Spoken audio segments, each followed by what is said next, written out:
Hello friends, welcome back to the money video guys and my YouTube channel guys. Today friends we are going to talk about guys sound and vibration setting guys. In this video friends I will show you guys how can you off your vibrate on ring setting in your realme phone. Friends you want to off your vibrate on ring setting, so how can we off vibrate on ring setting? Today I will show you in this video guys. So before starting video friends, first of all go and subscribe the channel guys, click the bell icon, like the video. So friends, now let's see guys how can we off vibrate on ring setting guys. First of all guys, we will on our phone setting guys. After on phone setting guys, scroll it. Hence you can see guys your sound and vibration. So friends, click on your sound and vibration setting guys, tap here.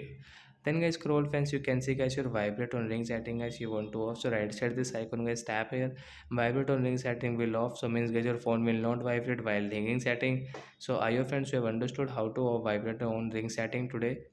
So I hope friends have understood how to vibrate on ring setting. So that's it guys. Thanks for watching the video guys. We will meet on next video guys with the topic. Before going guys, please go and like the video, subscribe the channel. Bye bye friends.